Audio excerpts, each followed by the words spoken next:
Known as faux rock for his ferocious hitting style, David Fulcher spent 8 years brightly in the spotlight of the NFL. We embrace them, cheer for them. They are heroes in our eyes. Yet when their time in the spotlight ends, many go on to do the most important work of their lives. They go into overtime. Welcome to Overtime, life after the spotlight with NFL ALL Pro David Fulcher and his co-host, national award-winning speaker David Coleman, exclusively on the Bootleggers Music Group Radio.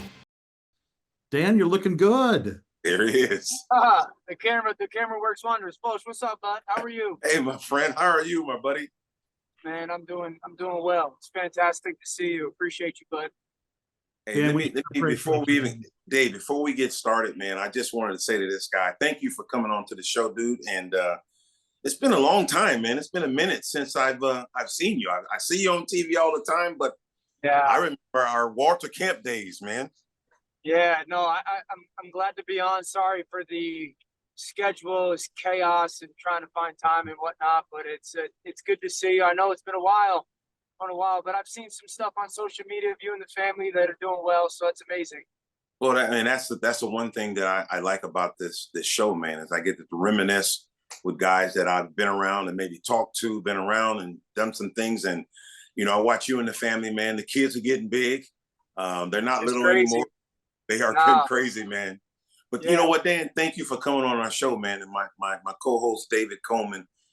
Dave is he's my guy, man. He gets a lot of things done. He's a national speaker, and I'm gonna turn it over to Dave before we start asking you questions. Dan, hello. It's great to meet you, and thanks for taking time. You're driving down to Augusta, correct? Can he hear me, David? I'm not sure, Dan. Can you hear Dave? Can you hear me? It might be the connection and driving. Might have been the connection, yeah. Ah, that's all right. We'll get him back. Dan, I've been like once, twice on the drive, kind of like that. That's okay. And Dan, you gave us some time. You're driving to Augusta, correct? No, I wish. I'm driving to work, Bristol. Oh, Bristol. That's right. Going to Bristol. Correct. I'll be in Augusta. I'm in Augusta next week.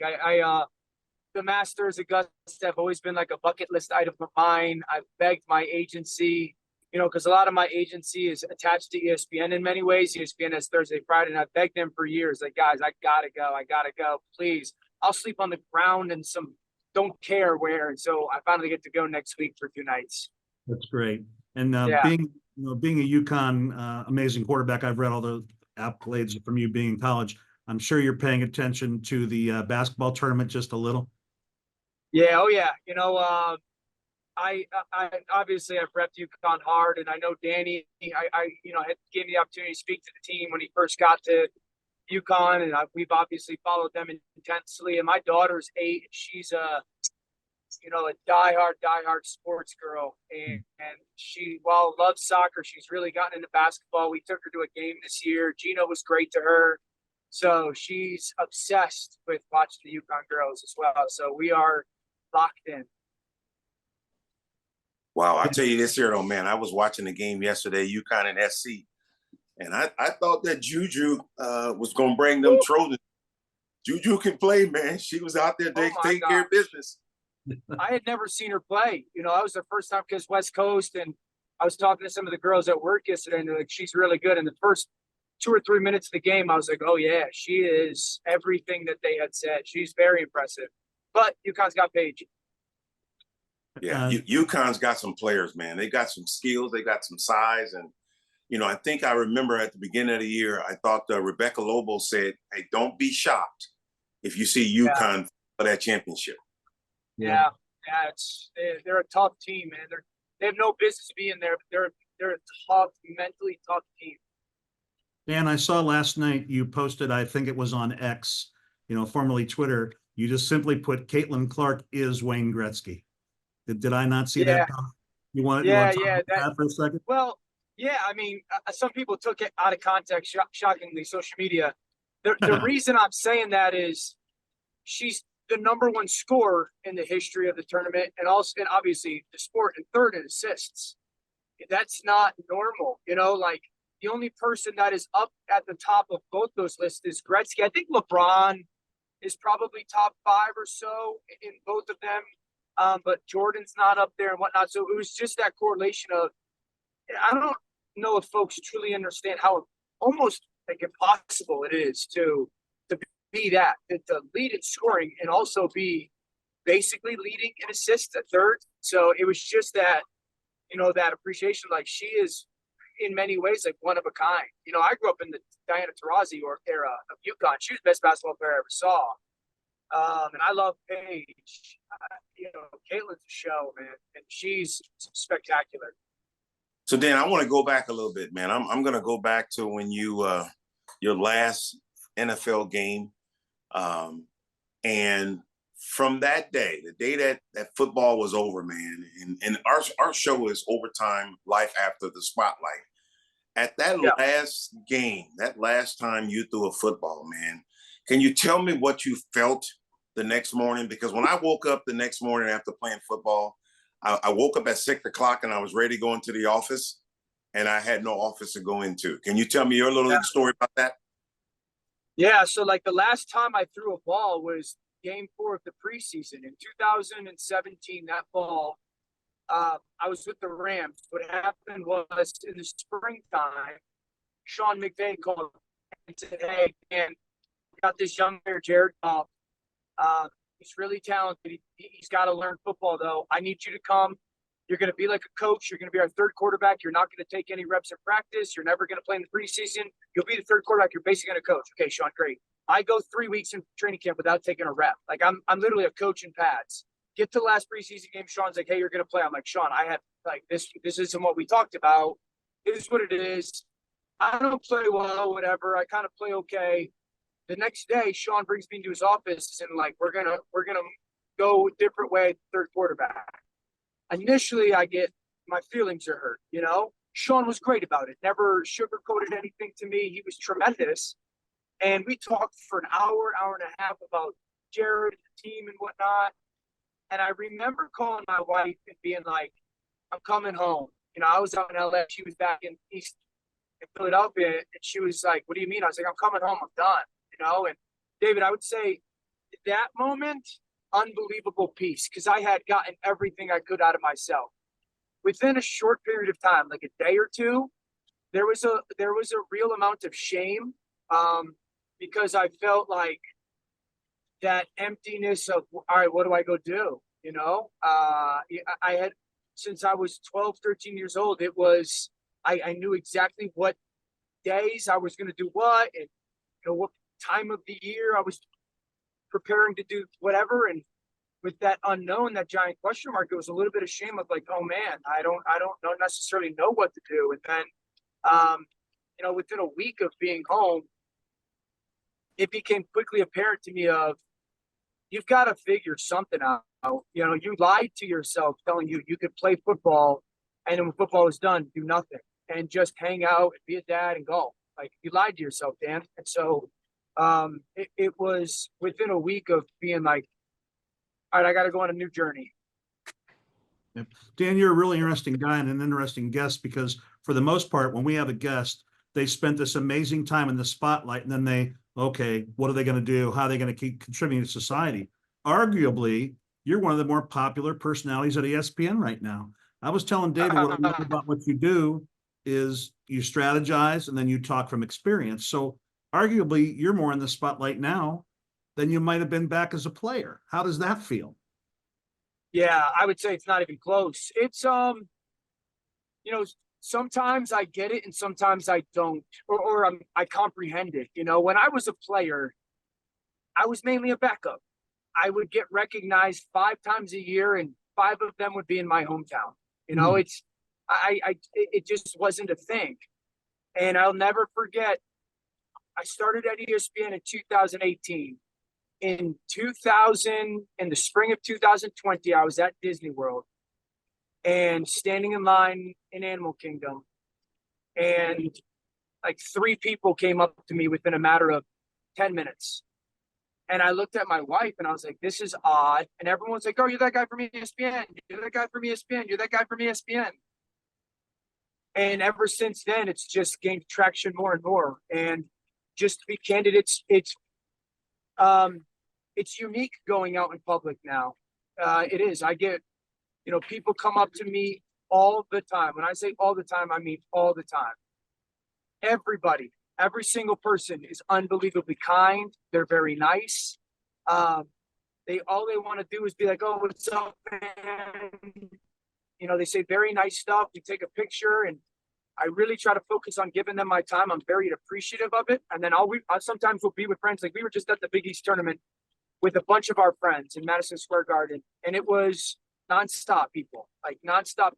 And I had a lady who was with us. She came up to me as we were walking down after, a bunch of people. And she was like, what does that feel like? Is it ever annoying?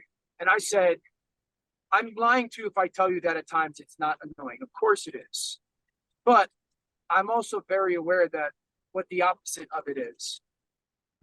And every person wants 30 seconds. If I can't give those people 30 seconds when they're just trying to say something nice to me or about me, then I've got some real ego issues. So not that it's annoying. It's just like sometimes you just want to walk down the street, and the reality is that's not necessarily an option. So I try, sometimes everyone's like, "Oh, celebrity ESPN." I'm like, dude, I just am Dan, and I try to make sure that I've got people around me that treat me like Dan and make fun of me like I'm just Dan. And so it's I never think of myself in that regard, but I have to be conscious of it. Yes. Yeah, you have to, man. Because I'll tell you this here. My daughter, Kayla, who's now 29, I think she was probably about 8 years old, and we were standing in a grocery store getting something to eat as we were checking out. This guy came up and said, "Oh, it's David Fulcher. Oh my gosh, it's David Fulcher." And my daughter, Kayla, goes, "No, that's just my dad. Why are you asking my dad all these questions? Right. Want his autograph?" And I think sometimes as an athlete, because of us being in the spotlight, we're expecting that spotlight to be glowing for the rest of our lives. And it's not going to happen like that all the time. And want to be by yourself, want to be left alone? I think yes, but it doesn't hurt to get that pat on the back. Sure. Because of what people see and what we used to do. And I think you're getting that all day, every day. Yeah. And it's also, no one's forcing me to have my job. No one is forcing me to have my job. No one forces me to be on social media. So like, I'm very understanding that, well, if you walk through an airport and you look at the televisions, more often than not, those televisions are on ESPN. If you walk through public settings, more often than not, those televisions are on ESPN. So sure. I'm not being forced to have this job. I'm very fortunate and blessed and thankful for it. This is one of the, I don't even want to say downsides. This is just one of the things that comes with it. I think I get more and more comfortable with it. I honestly am appreciative of it. Like I said, every single person, I have people come up to me and say nice things. In 2024, that's rarity in the world nowadays. So I'm appreciative of it. I am.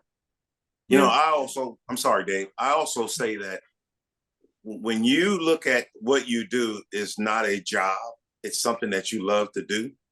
So, why not do it? I mean, I'm sure. I'm on here doing this radio show with you. And Dave and I have been talking about this, and I've been knowing David for a very long time. David's a nationally known motivational speaker. He does a lot of things across the country that it's just natural. And to watch you, Dan, and the Dan I knew back in Walter Camp, I'm telling you, standing there, sitting down, talking to you at that table, putting that tuxedo on, walking across that stage, hearing our name, and I'm going, I get a chance to sit down on my show and reminisce with a guy that I shook hands 15, 20 years ago. I don't even think it was that long. But however long it was, this is the same guy that I saw many, many years ago. Yeah, it's how the world turns type of moment, and I'm very thankful for that. It's funny how like those little interactions, right, will have impact on your life, and you share a bond, share an appreciation, an admiration, a respect. And so I very much so have enjoyed it. It's happened fast for me and whatnot, but I just, you're probably like this the same way, David. Like I I love work. I love proving myself to myself. I love proving myself to others. I love trying to be the best in the world at what it is. And I wasn't able to do that as a player. I was one of the best, but I wasn't able to become like the best. And I feel like I can be the best in the world at this. And you know, it's kind of a daily type of mindset for me. It's awesome. You know, Dan, when I was doing a little research when we knew you were coming on the show, and obviously you're a very humble guy and very successful, and I read that you're a Christian guy, and I'm wondering, how did you find your place? How did you find your niche and acclimate onto a station when you're sitting across from some massive personalities and you're debating? Yeah. And I've watched you roll your eyes and Yeah. how'd you learn to acclimate? Where'd you find your niche? Yeah, I think it's almost like, especially when TV, and if you think about it, the people are watching at home is like a locker room for me. I think people at home are much more in tune and intelligent now than they have ever been because of all the information that they get and different stuff. Number one, they'll sniff out phony.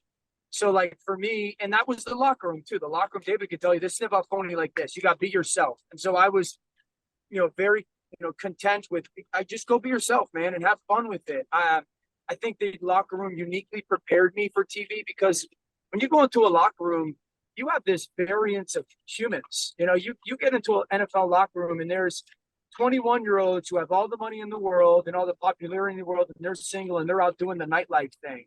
And then you have a 25-year-old who's newly engaged and is from the city and starting to settle down. And then you have the 30-year-old who is from the country and 4 kids and he's dad life. And then you have the 34-year-old who, like, you just have this variance of personality. And some people come from wealth and some people come from nothing. Some people come from married families. Some people come from broken families. Some people come from, they're silver spoons. Some people came from the mud and their own grind. And so it prepares you for a personality on TV because, like, you got to interact with all these different kinds of people.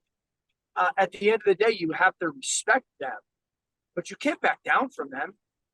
And the preparation and the work that I do and the tape that I watch prepares me to go in confidently, and I'm ready for anything. And, like I used to sit down with some of these, executives and they would ask, like, why would we hire you? And, one of the responses I would tell them is like, I played for 12 years. I was in 9 different offenses.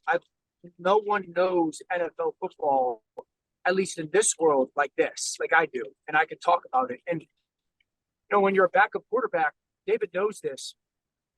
You very rarely, you're the only person on your team that doesn't consistently get the opportunity to prove you're worthy of your role. You're not going to play more than likely. Everybody else on the team is going to play. You're not. And so how do you prove that you're worth one of those 53 spots? Yes. When you don't get to do it on Sundays like everybody else. So it was, all right, Wednesday mornings, take that second string running back and bring him into the meeting room and communicate this protection to him. And talk about this pass counts. And those guys are different. They learn different. They hear different. And I think that's a lot like TV. So that's a big part of it. And honestly, I've never had anybody at ESPN try to make me something that I'm not. They've only empowered me to be, hey, go be yourself. And if you're good enough, you're good enough, and we'll put you on. And if you're not, we'll find somebody else. So that's kind of my mind. And see, and I think the mindset of a football player is, how do I belong? How do I belong on this football team? What do I need to do to prove that I belong there? And like you just said, Dan, you're the backup, and you've been backing up. You backed up everybody. You backed them all up. You played. You were always the guy that they could go to when it comes to making a better choice. And the choice that you've made outside of football now is being a part of ESPN. And dude, I'm telling you, man, I'm so honored to have you on this show, man, because I remember you when you were little Dan. I mean, if I say little Dan or young Dan, I remember young Dan. And now Dan is still younger than I am, but I remember, man, when you came to Walter Camp and I sat there and I watched you. You sponsored the Breakfast of Champions. And let me tell you something, man. I still go. I just went there this past weeks ago, a couple of months ago. I was there with Tommy Frazier. And Tommy was he's one of our guests on our show here. And I'm gonna tell you something, man. You just keep doing what you're doing, man. And I'm from an old guy talking to a young guy, dude. I'm proud of what you've been doing, man. You're doing exactly what I want to do. And you know what? I'm just happy that I get a chance to get you on the show, man. And we're excited about having you, brother. Thank you, man. Those are humbling words, man. And Walter Camp has always been good, and I love it. I really do. I love getting to do this. You know, people are often like, "When are you going to get into coaching?" And I don't know, man. I really enjoy being a part of ESPN, and I enjoy getting to talk football, and I enjoy the grind of the season, and I'm very blessed, very thankful.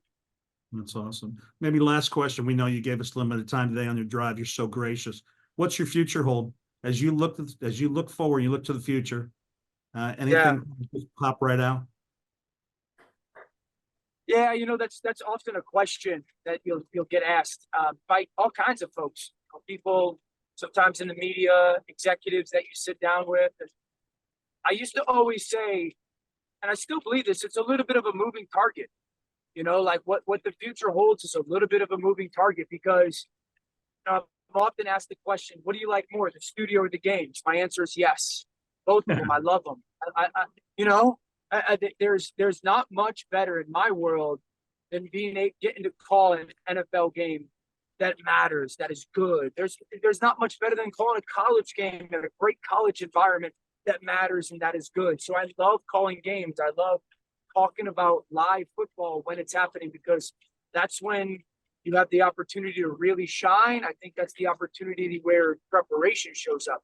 I also love the world of studio where you have a little bit more time to nerd out about some stuff, and there's this constant dialogue and conversation. And so I am comfortable now saying I want to call big games. I really do. You know, I've had the opportunity to call heading towards big games and kind of big games, but I want to call big games on a weekly basis.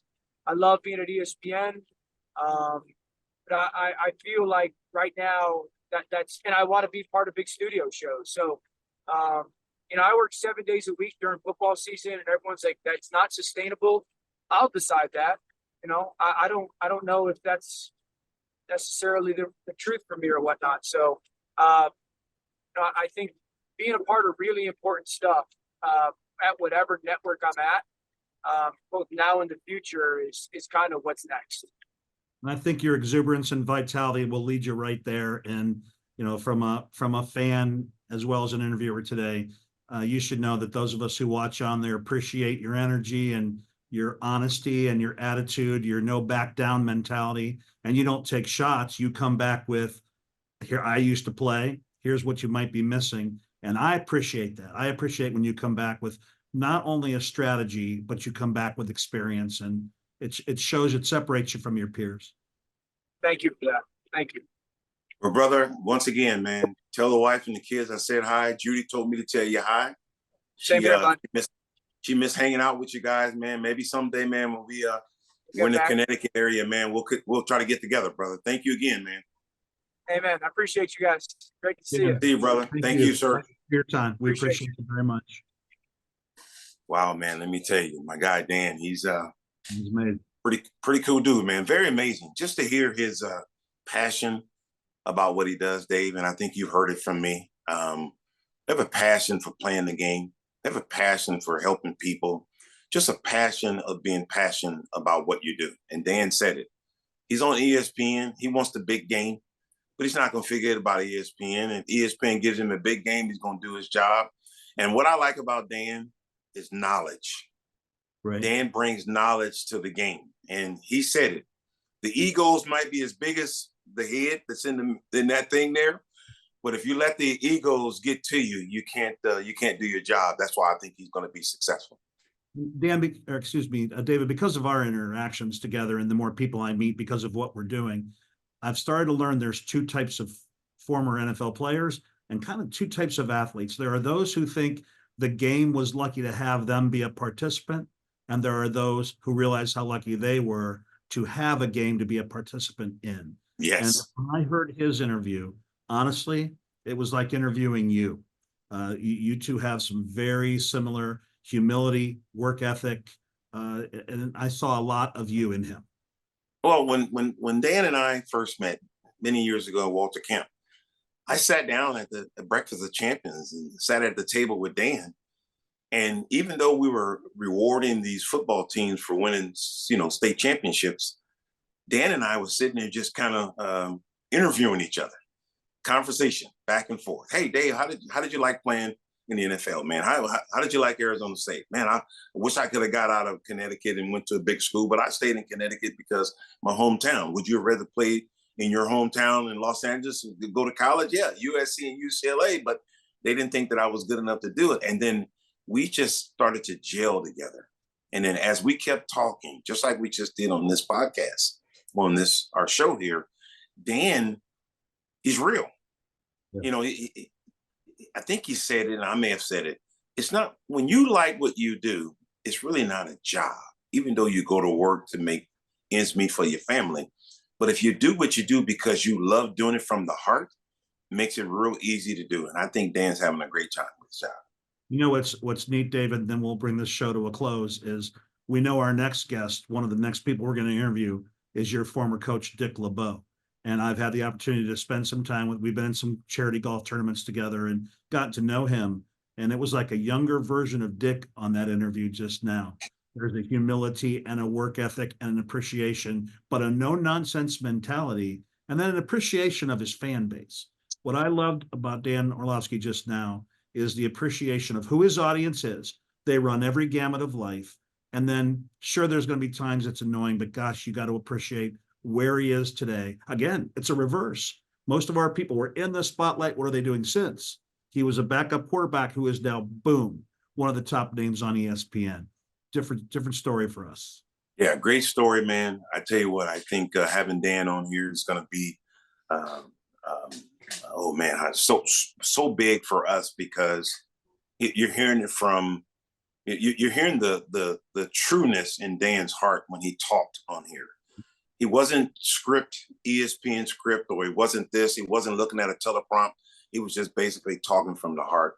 And those are the kind of guys that I think this radio show is going to attract, and we want people to listen to it, man. And I'm just excited to have that young brother on here, man. And I'm pretty sure he's going to be where he sits on ESPN for a very long time. Long time. And I think it's real simple as we close up. I think he was authentic, genuine, and real.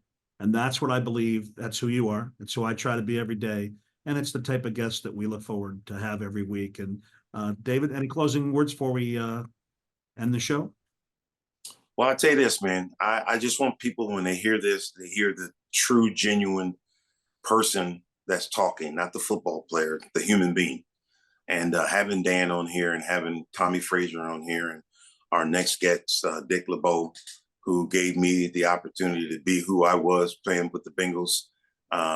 Great gentleman, great human being, and can't wait to get him on here so we can see what he has to say about overtime, life after the spotlight.